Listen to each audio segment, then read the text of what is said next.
Hello. I'm 3 weeks postpartum. But before I introduce my baby, I wanted to do a quick video to recap my pregnancy. I'm not really wearing too much clothing, which is why I'm doing this.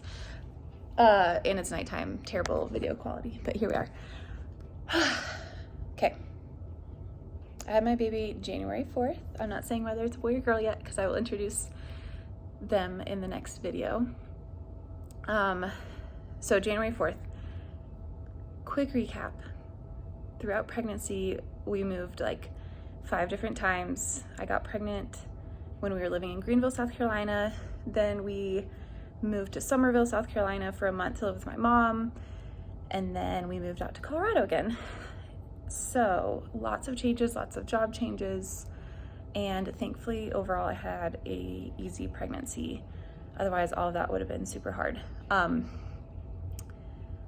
So my main symptoms early on, like first trimester, were extreme fatigue, like so tired. And thankfully we were in between jobs and we took a couple months off because I would just nap every single afternoon at my mom's house for that month. I was so tired and I had bad insomnia as well. So the naps were very necessary. I didn't get morning sickness. I had nausea for like 2 days, never actually threw up. So first trimester, really just the fatigue and insomnia. Cravings wise, throughout pregnancy, I craved cheesy bread, which I ate on the reg anyways, like sourdough with a nice sharp cheddar.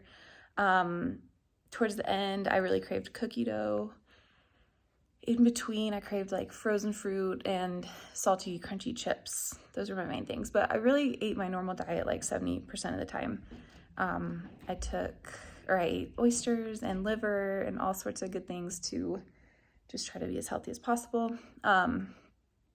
Second trimester felt pretty good energy-wise. Meanwhile, I stayed active throughout pregnancy. I did some weightlifting. I ran up until, I want to say the end of second trimester, right? Yeah, or towards the end of the second trimester. And then around like 26, 27 weeks, I got kind of annoying pelvic and SI joint pain. So I stopped running and stopped doing like more single leg exercises. And I did more swimming, which was wonderful. I grew up a swimmer, which I'm really glad about because it came in handy. And swimming just felt so good. What else? I'm trying to be quick about it. I never really felt like super hormonal. I felt actually nicer in my personality than normal and like more even keeled, which is funny. Yeah, I think I had like 2 or 3 emotional days. Other than that, pretty steady. Libido went down, but not terribly so. But it wasn't like, I know some friends who were the opposite or were even further on the lower end of the spectrum. What else? Third trimester. Oh, second trimester, my insomnia went away, which was great. But it came back third trimester with a vengeance. And that was really hard.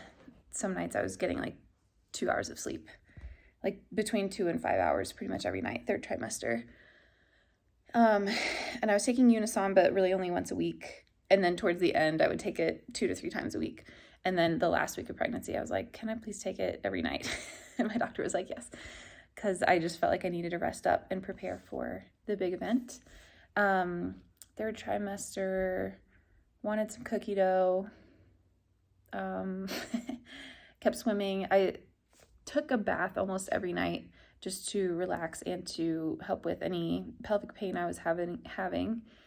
So that was fun. I think my baby will like the water because of that, because of the baths and the swimming. Yeah, really worked out up until the very end. This is an important thing. I was measuring pretty small. So we had our 12-week appointment. We had our 20-week anatomy scan. And then I have a mild heart condition. So the doctor wanted to do a growth ultrasound at 35 weeks, which is really fun because we got to see the baby again. And it was super cool. And we always had to turn away because we didn't want to find out if it was a boy or girl. So we did the 35 week, and really they were saying the baby was like around the 30th percentile on the growth charts. I know those are like not the most reliable or predictable. But then towards 38, 39 weeks, my fundus size was actually getting smaller. My baby wasn't growing, et cetera, and I just like, I wasn't hardly showing at all. I have a longer torso anyways, but it was just like, where's my baby? Is everything okay? So at my 39 week appointment, she said, she did an ultrasound, just a quick one in the room, said my amniotic fluid was fine. What else did she do? I don't remember. Everything's a blur now. Anyways, she said I should get induced the day before my due date. So like 5 days from that appointment, which I ended up doing. Wasn't my first choice. I really like trained throughout pregnancy to hopefully do an unmedicated, like minimal intervention birth at the hospital, labor at home as long as possible, and then have the baby at the hospital. But whatever, I was at that point just like ready to have a healthy baby and meet my baby, because we had, I don't know if I share this, but we had a miscarriage a year ago, and it was early on. It was at like 6 weeks. But I don't know, just like we were just ready to meet and have a healthy baby. So I was definitely willing to do whatever it took at that point to get that. What else was I going to say? We didn't have like too much anxiety regarding healthy baby throughout pregnancy. There was a few days where it's just like, it does mess with your head a little bit. There's just so much uncertainty and so much you can't control. And that's the case for anyone, whether you have gone through infertility or miscarriage or whatever. You just have to give it all up, because you can do your best, but you can't plan for everything. So thankfully we didn't have too many anxious days. Obviously leading up to appointments or scans was a little bit like, you know, really hoping for the best, and it was always wonderful to hear good news. So I was thankful for that. Okay, so I'm gonna end the video there. Hopefully that was a quick recap. And then in the next video, I will tell you about our birthing experience. And then I will show you our baby.